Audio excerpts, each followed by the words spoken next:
ప్రత్యక్షత అనే కార్యక్రమాన్ని వీక్షిస్తున్న దేవుని పిల్లలైన మీ అందరికీ నా హృదయపూర్వక వందనాలు. ప్రతి వారం ఇదే సమయానికి ఈ కార్యక్రమాన్ని మీరు వీక్షించాలని దేవుని పేరిట మనవి చేస్తున్నాను. ఇప్పుడు రెవరెండ్ డాక్టర్ కేజేఆర్ పాలరాజు గారిచే అందించబడుతున్న వాక్యమును మీరు విని దైవాశీర్వాదం పొందాలని కోరుకుంటున్నాను. వాక్యాన్ని వినే ముందు ఒక పాటను మనం విందాం.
రక్షణ భాగ్యము నీ మహిమైశ్వర్యము నాకు నిత్యము గొప్ప సంతోషము. నీ రక్షణ భాగ్యము నీ మహిమైశ్వర్యము నాకు నిత్యము. నీవే మాకు స్వాస్థ్యము, నీవే మాకు సమస్తము.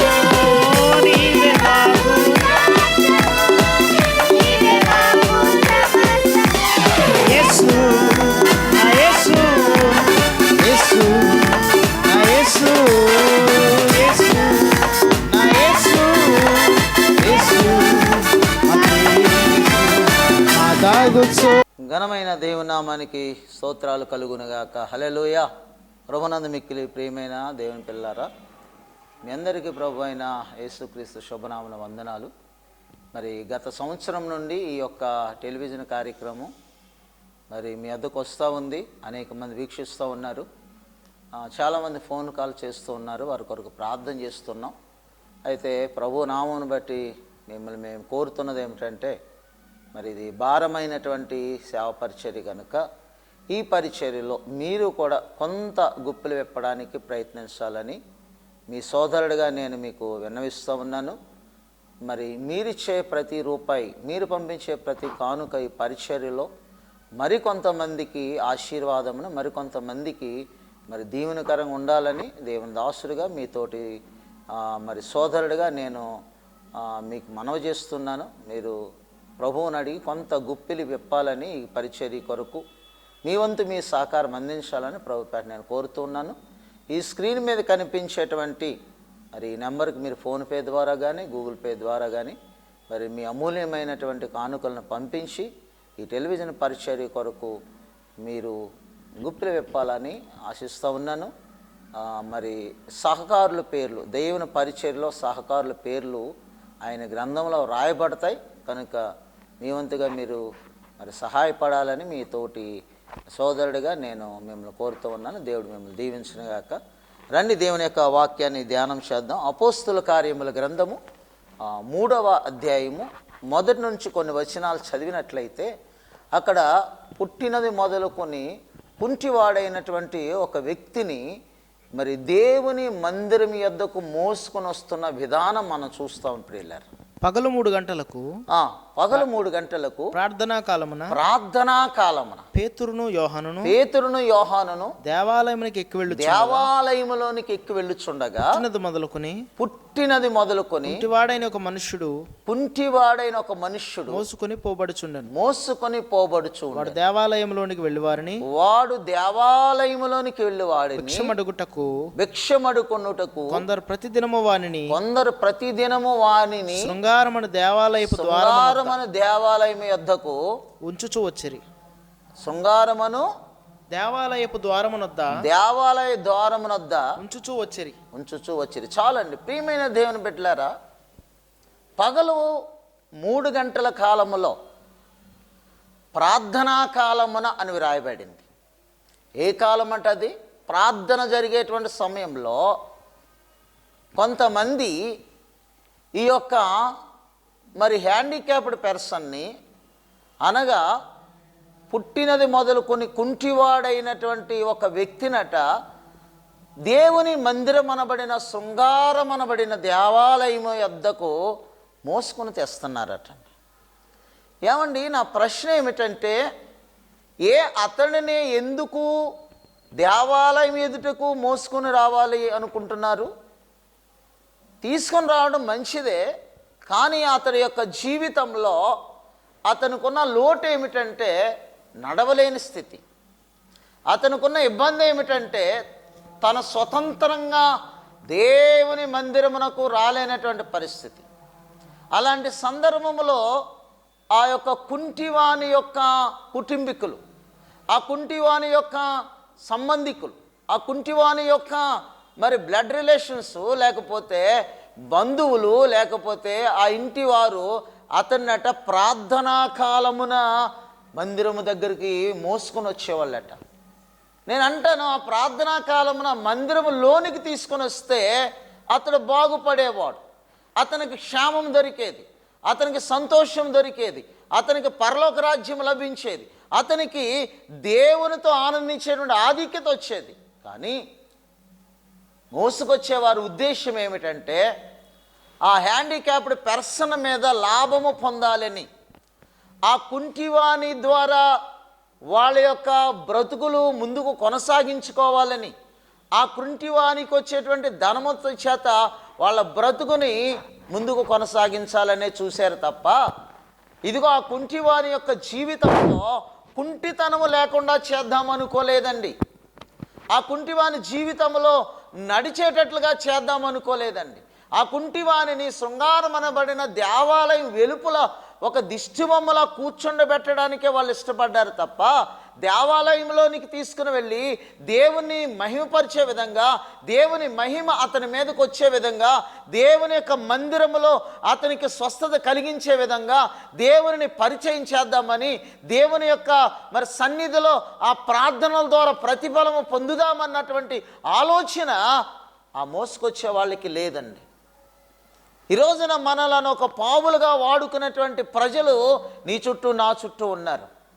నిజమైన దేవుడని తెలిసి కూడా, స్వస్థత ఇవ్వగలిగిన దేవుడని తెలిసి కూడా, స్వస్థత కార్యాలు జరిగే మందిరం అని తెలిసి కూడా ఆ మందిరంలోనికి అతన్ని మోసుకెళ్ళేటువంటి వారు ఎవరో లేరు. మందిరం వెలుపల కూర్చుండబెట్టి వెళ్ళిపోయే వాళ్ళే. కారణం ఏమిటో తెలుసా? అతని కుంటితనము వాళ్ళకి ఉపయోగపడుతూ ఉంది. అతని కుంటితనము వాళ్ళు బ్రతకడానికి వీలుగా ఉంటా ఉంది. అతని కుంటితనము అలానే ఉంటేనే మనం ఎదుగుతామనుకుంటూ ఉన్నారు. ఈ రోజున నీ స్వజనులైనటువంటి వారు, నీ బంధువులైనటువంటి వారు, నీకు సంబంధించినటువంటి వాళ్ళు నీ కుంటితనాన్ని క్యాష్గా చేసుకుంటూ ఉన్నారు. నీ బలహీనతను వాళ్ళకు బలముగా మార్చుకుంటున్నారు. నీ యొక్క అంగవైకల్యము వాళ్ళ అభివృద్ధికి మార్చుకుంటూ ఉన్నారు. నీ యొక్క కృంగిపోయిన జీవితము వాళ్ళు కోట గోడలుగా వినియోగించుకోవడానికి, వాళ్ళ కోట గోడ మీద నిలబడడానికి కృంగిపోయిన జీవితాన్ని అనువుగా తీసుకుంటున్నారు. జాగ్రత్త. అనేక మంది ఆ కుంటివాడిని మోసుకుని రావడానికి ముందుకు వస్తున్నారే కానీ, ఎందుకంటే ఆ కుంటివానికి వచ్చేటువంటి ఆ ధనాన్ని వాళ్ళు తీసుకుని వెళ్ళిపోతున్నారు. నడవలేని వానిని దేవుని మందిరంలో తీసుకొని వచ్చి నజరైనటువంటి యేసు నామములో నడిపించుదామన్న ఆలోచన లేదు ఈ రోజున ప్రజలకి. నీ జీవితంలో ఒకవేళ నడవలేకపోతున్నావేమో, నీ జీవితంలో ఒకవేళ ఇంకా ఇంకా ఇంకా మందిరం దగ్గరికి వెళుతున్నావేమో కానీ మందిరం లోనికి వెళ్ళలేని స్థితిలో ఉన్నావేమో. ఈరోజు శృంగారం అనబడిన దేవాలయంలోనికి శక్తి కలిగిన దైవజనులు వస్తూ ఉన్నారు. వారెవరు అంటే పేతురు, యోహానులు. పేతురు దేవునితో ఉన్నవాడు, యోహాను దేవునితో ఉన్నవాడు. పేతురు, యోహానులు దేవునితో నడిచిన వారు.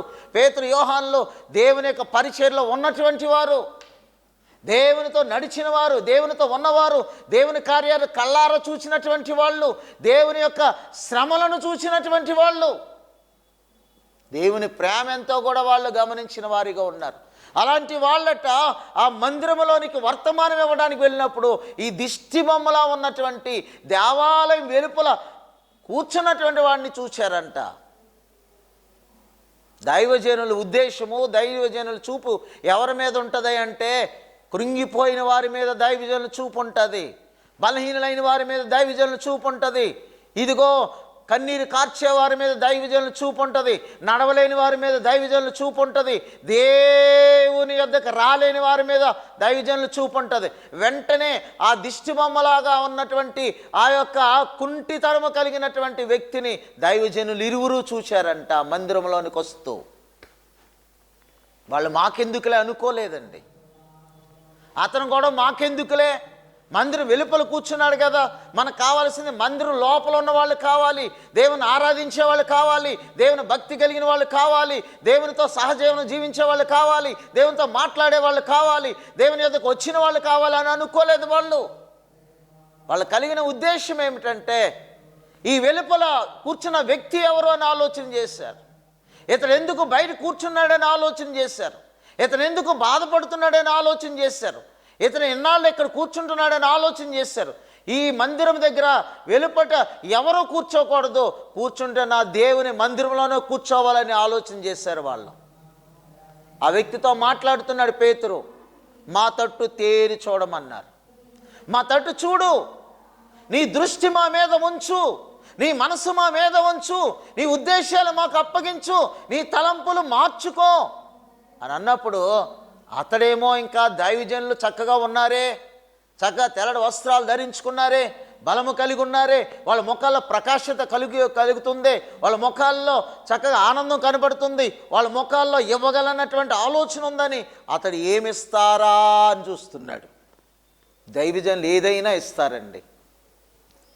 ఏమిస్తారు అంటే నీ బ్రతుకును మార్చగలిగిన వరం ఇస్తారు, నీ ఉద్దేశాలు మార్చగలిగిన వరం ఇస్తారు, నీకు రక్షణ భాగ్యము కలిగేటట్లుగా సహాయపడతారు, పరలోకాన్ని నేను నడిపించడానికి వాళ్ళు చేయూతనిస్తారు, నీ బ్రతుకు మార్చడానికి, నీ బ్రతుకు టర్నింగ్ చేయడానికి వాళ్ళు సహాయపడతారు.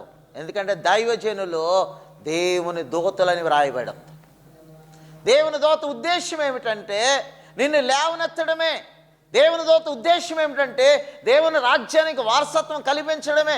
దేవుని దూత ఉద్దేశం ఏమిటంటే దేవుని యొక్క సముఖములో ఆయన కుడి పార్శ్వమందు నీవు కూర్చుండడమే దైవజనుల యొక్క ఉద్దేశం. పేతురు అంటున్నాడు, ఇదిగో మా తట్టు చూడు అనగానే అతడట తేరి చూస్తున్నాడంట, లక్ష్యం ఉంచుతున్నాడంట, ఒక ఏకాగ్రత ఉంచుతున్నాడంట. జేబులో నుంచి ఎంత తీస్తారో, ఇద్దరు ఇస్తారా ఒకళ్ళే ఇస్తారా, వీళ్ళు ఇచ్చేది ఎక్కువగానే ఇస్తారు. ఎందుకంటే వాళ్ళు నన్ను పలకరించి మాట్లాడుతున్నారు, అందరినీ నేను పలకరిస్తున్నాను, అమ్మా అమ్మా అమ్మా నా వైపు చూడండి, నా వైపు చూడండి అని నేను పలకరిస్తుంటే వీళ్ళు నన్నే పలకరిస్తున్నారు కాబట్టి నేను ఊహించలేనటువంటి ధనం ఇస్తారు అని ఊహించుకుంటున్నాడు. ఈరోజు నా పంట పండుతుంది అనుకుంటున్నాడు. ఎప్పుడూ దైవజనులు చూచి ఉండకపోవచ్చు, కానీ ఇలాంటి వారిని ఎంతమందినో దైవజనులు చూస్తూ ఉన్నారు. దైవజనుల ఉద్దేశం ఏమిటంటే ఇదిగో భిక్షటన చేసుకునే బ్రతుకు కాదు ఉండవలసింది, ప్రభు దగ్గర బ్రతకగలిగిన జీవితం ఉండాలనే ఉద్దేశంతో మా తట్టు చూడు అంటే మా ఆత్మీయ జీవితం వైపు చూడు, మాలో ఉన్న దేవుని యొక్క దర్శనాన్ని చూడు, మాలో ఉన్న దైవాత్మను చూడు, మాలో ఉన్న దేవుని ప్రత్యక్షతను చూస్తే నీ బ్రతుకు బాగుంటుంది. ఈ రోజున మన కార్యక్రమం ప్రేయర్ ఏమిటో తెలుసా? దేవుని యొక్క ప్రత్యక్షత. ఈ ప్రత్యక్షత వైపు నువ్వు ఎప్పుడైతే చూస్తావో దేవుని ప్రత్యక్షతని నలుముకుంటుంది, దేవుని యొక్క మహిమని నలుముకుంటుంది, దేవుని యొక్క ప్రభావం నీలోనికి వస్తుంది. వెంటనే అతనంట తేరు చూసి లక్ష్యం ఉంచుతున్నాడంట. అప్పుడు పేతురు అన్నాడు, వెండి బంగారాలు నా యొద్ద లేవు కానీ నాకు కలిగినదే నీకు ఇచ్చుచున్నాను. నజరేయుడైన యేసుక్రీస్తు. ఏమి లేవంట. దైవజనుడు వెండి బంగారాల కోసం ఆశపడడు. దైవజనుడు ఇహలోక సంబంధమైన వాటి కొరకు తేరు చూడడు. దైవజనుడు ఇహలోక సంబంధమైన వాటిని ఇష్టపడడు. దేనిని ఆశపడతాడు? దేన్ని ఇష్టపడతాడంటే పరలోక వరాన్ని ఇష్టపడతాడు, పరలోక ప్రత్యక్షతను ఇష్టపడతాడు, పరలోక దర్శనాన్ని కోరుకుంటాడు. ప్రభువు కొరకు ఏ పని చేయాలా అని కష్టమైన నిష్ఠూరమైన ఆయన ఇష్టంగా భావించి అది ప్రజలకు చేరవేస్తాడు. అంటున్నాడు, నీవు ఆశించిన వెండి కానీ, నీవు ఆశించిన ధనము కానీ, నీవు ఆశించినటువంటివి బంగారం కానీ ఇహలోక సంబంధమైనవి మా దగ్గర లేవు కానీ పరలోక సంబంధమైనవి నేను పోషించగలివి నా దగ్గర ఉన్నాయని నజరేయుడైనటువంటి యేసు నామమున లేచి నడవమంటున్నాడు. ఎవరి నామమున? నజరేయుడైనటువంటి యేసు నామములో.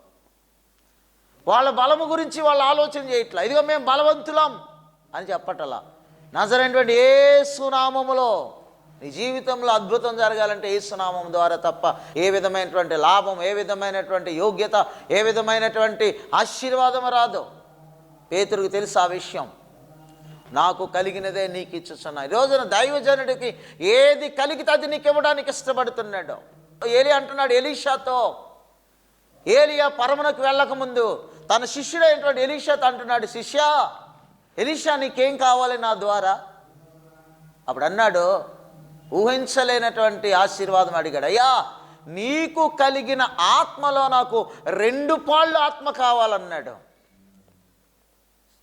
యహలోక సంబంధమైనది కోరుకోలేదండి, పర సంబంధమైనది దేవుని యొక్క మనసును కోరుకున్నాడు. అయ్యా నీకు కలిగిన ఆత్మలో నాకు 2 పాళ్ళు. నిజమే, దైవజనుడు అన్నాడు, అది కష్టతరమే కానీ దేవుని చిత్తమైతే అది నువ్వు పొందుకుంటావు అన్నాడు. ఈరోజున దైవజనుని వెంబడించేటువంటి సంఘమా, దైవజనుని ప్రేమించే సంఘమా, దేవుని మాట వినే సంఘమా, దేవుని మాట వినేటువంటి సోదరుడా, ఈ రోజున నీకు దైవజను నుంచి కావాల్సింది ఏమిటంటే వెండి బంగారాలు కాదు, దేవుని ఆశీర్వాదం. దైవజను నుంచి నువ్వు పొందుకోవాల్సింది ఏంటో తెలుసా? నీ ఆత్మీయ జీవితంలో ఎదుగుదల, నీ ఆత్మీయ జీవితంలో ఉన్నతమైన స్థితి, దేవుని కొరకు జీవించేటువంటి ఆత్మ నీకు కావాలి. మా తట్టు చూడు, నజరేయుడైనటువంటి యేసు నామములో లేచి నడవమన్నప్పుడు అతడట లేచాడట. మొట్టమొదటిగా ఆ వ్యక్తిని పట్టుకుని లేపాడు. వెంటనే పేతురులో ఉన్నటువంటి ఆత్మ, పేతురులో ఉన్నటువంటి ఆశీర్వాదం, పేతురులో ఉన్నటువంటి ఆ యొక్క యోగ్యమైనటువంటి ప్రార్థన ద్వారా పరిశుద్ధాత్మ దేవుడు ఆ యొక్క వ్యక్తిని తాకాడండి. ఆ వ్యక్తిని తాకినప్పుడు పుట్టినది మొదలుకొని నడవలేనటువంటి వాడు మొదటిగా లేచాడు. నీ జీవితంలో దేవుని దాసుడు ప్రార్థన చేయగా నువ్వు లేవగలిగే స్థితిలో ఉండాలి. నువ్వు లేస్తే ఎంత ఆశీర్వాదమో తెలుసా? నువ్వు లేస్తే ఎంతో సంతోషం దేవునికి. నీవున్న స్థలం నుంచి లేవడానికి దైవజనుడు నీ కొరకు కన్నీటి ప్రార్థన చేస్తే ఎన్ని సంవత్సరాలు అయిందో నీవు లేవకుండా ఉన్నటువంటి స్థితిలో ఉన్నావేమో. దేవుని కార్యాలకు లేచి నిలబడాలి. దేవుని పని కొరకు నీ వంతుగా నీవు లేచేవానిగా ఉండాలి. ఎన్నో గత సంవత్సరం నుంచి వాక్యం వింటున్నావు సోదరా. ఈరోజుకి నువ్వు ఎప్పుడైనా ఒక చిన్న కానుక పంపించి, నా వలె అనేక మంది దిగజారిపోయిన వారు ఉన్నారు, రక్షణ లేని వారు ఉన్నారు, నా ద్వారా ఒక చిన్న ఈ కార్యక్రమంలో నా వంతుగా నేను సహకరించాలనే ఆలోచన ఎప్పుడైనా వచ్చిందా? ఒకవేళ రాకపోతే ఈ రోజున దేవునికి ఇచ్చిన ప్రేరేపణ ఎంతైనా పర్వాలేదు, నీ పేరు మీదుగా స్వార్థ ప్రకటించడం ద్వారా నీకు ఎంత ఆశీర్వాదం. నీ పేర్లు ఆయన గ్రంథంలో రాయబడతాయి, సహకారుల పేర్లు ఆయన గ్రంథంలో రాస్తాడట. ఈ పరిచర్యలో కొంతమంది గుప్పులు విప్పుతూ ఉన్నారు, సంఘం ఎంతో ప్రయాసపడుతూ ఉంది. దేవుని యొక్క సేవకుని కుటుంబముగా ఈ పరిచర్యలో మీకు వర్తమానం అందించడానికి చాలా ప్రయాసపడుతున్నావు. నీ వంతుగా నువ్వు ఎంత ప్రయాసపడుతున్నావు? ఒకవేళ నీవు కుంగిపోయే స్థితిలో ఉన్నావేమో. ఈ మాట నిన్ను ఆదరిస్తూ ఉంది. అతడు నిజంగా ఎన్నోసార్లు కన్నీరు కార్చి ఉండొచ్చు. నా బ్రతుకంతా అడుక్కునే స్థితేనా, నా బ్రతుకంతా కూడా ఇబ్బంది పాలైనా, నా బ్రతుకంతా కూడా ఇదిగో ఈ యొక్క దేవాలయం ఎదుట దిష్టిబొమ్మలా కూర్చుండటమేనా అని కన్నీటి పర్యంతమై ఉండొచ్చు. ప్రియులారా, ప్రియ దేవుని బిడ్డలారా, ఈరోజున నీ జీవితంలో నీవు గొప్ప వ్యక్తిగా దేవుడు నిన్ను ఉంచాలని, దేవాలయం వెలుపట కాదు, దేవాలయములో దేవుని కొరకు నీవు నిలబడే వ్యక్తిగా, దేవుని కార్యాలు చేయగలిగిన వ్యక్తిగా, దేవుని కొరకు జీవించగలిగిన వ్యక్తిగా ఇదిగో నేను ఉండడానికి దేవుడు ఎన్నుకుంటా ఉన్నాడు. ప్రియులారా, అతడు లేచాడంట, నిలిచాడంట, నిలిచడమే కాదు నడిచాడంట. నడుస్తూ దేవుని స్తుతించుచు దేవుని మందిరంలోనికి వెళ్ళి దేవుని మహింపరిచారంట. ప్రియులారా, నా ప్రియమైన దేవుని బిడ్డలారా, నువ్వు దేవుని మహింపరచాలని దేవుని ఉద్దేశం. నువ్వు దేవాలయం వెలుపల కూర్చోకూడదు. కూర్చుంటే నీకేమీ ప్రయోజనం లేదు. దేవాలయం వెలుపల కూర్చున్నంత వరకు కనుక, దేవుని యొక్క మందిరం వెలుపల కూర్చున్నంత వరకు, దేవునికి విరోధంగా కూర్చున్నంత వరకు, దేవునికి దూరంగా కూర్చున్నంత వరకు, దేవునికి మరి వేరుగా ఉన్నంత వరకు కూడా ఆ కుంటివాడు ఎలాగో కూర్చున్నాడో అదే పరిస్థితి. కనుక నా ప్రియమైనటువంటి దేవుని బిడ్డలారా, ఈ రోజున నీవు దేవుని యొక్క కార్యాన్ని చేయాలని ప్రభు నిన్ను కోరుతూ ఉన్నాడు. కనుక దేవుడు నిన్ను ఎందుకు ఈ విధంగా మరి ఆశీర్వదించడానికి నిన్ను ప్రేరేపిస్తున్నాడు తెలుసా? నీ ద్వారా కొన్ని ఆత్మలు దేవుని యొద్దకు నడిపించబడాలి. నీ ద్వారా నీ కుటుంబం నడిపించబడాలి. ఒకవేళ నీవు నేను అంటాను, ఒకవేళ కుంటితనం కలిగి ఉంటే నీ కుటుంబంలో ఉన్న వాళ్ళకి ఆనందం ఉంటుందా? నీ భార్యకు ఆనందం ఉంటుందా? నీ బిడ్డలకు ఆనందం ఉంటుందా? ఉండదు కదా. ఈరోజు నీ కుంటితనాన్ని దేవుడు తీసివేయడానికి ఈ వాక్యాన్ని యొద్దకు నడిపిస్తూ ఉన్నాడు. పగలో ఇంచుమించు 3 గంటల ప్రార్థనా కాలమున, ఈరోజున ఈ టెలివిజన్లో వర్తమానం వచ్చే కాలంలో నీవు ఉన్నావు. ఈ వాక్యాన్ని ఈ ఛానల్ ద్వారా వింటున్న కాలంలో దేవుడు నిన్ను ఈ వాక్యాన్ని వినడానికి దేవుడు నిన్ను ప్రేరేపించాడు. ప్రియుల, ఈ వాక్యం ద్వారా నీవు నీ కుంటితనమైన ఆత్మీయ జీవితంలో ఏ విధముగా కుంటితనము కలిగి ఉన్నావో, లేక ఆత్మీయ జీవితంలో ఏ విధంగా దిగజారిపోయి ఉన్నావో, ఆత్మీయ జీవితంలో ఏ విధంగా నీవు ఎదగలేని స్థితిలో ఉన్నావో అది దేవునికి తెలుసు. కనుక నీ కుంటితనాన్ని బట్టి, నీ ఆత్మీయ జీవితంలో కృంగిపోయిన విధానమును బట్టి ఒకవేళ దేవుని సన్నిధిలోనికి, దేవుని యొద్దకు, దేవుని మాట వినడానికి రాలేకపోతున్నావేమో. ఈరోజున దేవుని సేవకుడిగా నేను నీతో మాట్లాడుతూ ఉన్నాను. నీ కుంటితనం ఈరోజు పోవాలి. వాక్యం విన్న వెంటనే ఒకవేళ నీ జీవితంలో ఎలాంటి కుంటితనం ఉందో నాకు తెలియదు, దేవునికి తెలుసు. దేవునికి దూరముగా ఉన్న కుంటితనం ఈరోజు పోవాలి అంతే. దేవునికి దూరం అయిపోతున్న నిన్ను కుంటితనం చేసినటువంటి ఆ దుష్టుడు ఏదైతే ఉన్నాడో వాడిని యేసు నామములో గద్దిస్తున్నాను. నజరైనటువంటి యేసు నామములో ఈ రోజున దైవ మందిరంలోనికి రావాలి, దేవుని ప్రత్యక్షత దగ్గరికి రావాలి, దేవుని ఆశీర్వాదం వైపు రావాలి, దేవుని యొక్క కృప కలిగినటువంటి స్థలంలోనికి రావాలి. అతడు అందరూ కూడా అతనిని ఆ శృంగారం అనబడిన దేవాలయం మెట్ల మీద కూర్చోబెట్టి వెళ్ళిపోయారు అతనికి సంబంధించిన వాళ్ళు. కానీ అతను బాగును కోరిన వాళ్ళు, అతను బ్రతుకును కోరిన వాళ్ళు ఆ యొక్క దైవజనులైనటువంటి పేతురు యోహానులట దేవుని మందిరంలోనికి నడిపించారు. ఎంత గొప్ప సంగతి ప్రియులారా, ఎంత గొప్ప ఆధిక్యత. ఈ రోజున నీవు దేవుని మందిరంలోనికి వస్తే సంతోషాన్ని సొంతం చేసుకుంటావు, ఆనందాన్ని నీవు హక్కును చేర్చుకుంటావు, ఐశ్వర్యానికి నీవు గొప్ప మరి వ్యక్తిగా మరి దేవుడు నిన్ను నిలబెడతాడు. ప్రియులారా, నీ జీవితంలో నిన్ను బట్టి నిన్నును ఉపయోగించుకొని ఉపయోగపడే వాళ్ళ కోసం నీవు ఉండొద్దు, కానీ దేవుని కొరకు ఉపయోగపడే పాత్రగా నీవు ఉండాలి. దేవుని కార్యాలు చేయడానికి నా వంతుగా నన్ను ప్రభు నిలబెట్టాడని దేవుని దగ్గర నీవు ఒక మరి పాత్రగా నీవు ఉండాలి, ఒక విశ్వాసిగా ఉండాలి, దేవుని చేతిలో వాడబడేటువంటి ఒక పాత్రగా నీవు ఉండాలి. ఈరోజున దేవుని యొక్క వాక్యం నిన్ను బలపరచాలని నేను ఆశపడుతున్నాను. నీ జీవితంలో నీవు దేవుని బిడ్డగా జీవించాలని, దేవుని ఆత్మచేత నింపబడాలని, ఇదిగో నీలో ఉన్నటువంటి ఆ కుంటితనం ఏదైతే ఉందో ప్రభు దగ్గరికి నడిపించడానికి అడ్డుగా ఉన్నటువంటి అడ్డుబండ ఏదైతే ఉందో దాన్ని నువ్వు తొలగించుకుంటే ఆ కుంటితనాన్ని దేవుడు తీసేయడానికి దైవజనుడి ద్వారా దేవుడు ప్రేరేపించి ఈ జీవితంలో ఒక మంచి వ్యక్తిగా ఉండాలని, భిక్షటన చేసుకునేవాడిగా ఉండకూడదు, కానీ ఇదిగో దేవుని కొరకు బ్రతికేటువంటి ప్రాముఖ్యమైనటువంటి బిడ్డగా ఉండాలని నేను కోరుతూ ఉన్నాను. దేవుని నిన్ను ఆశీర్వదించి దీవించును గాక. ఆమేన్. నిన్ను చూడాలని, నిన్ను చూడాలని, నిన్ను చేరాలని ఆశగా ఉన్నది యేసయ్యా, ఆశగా ఉన్నది.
గట్టినను కొట్టినే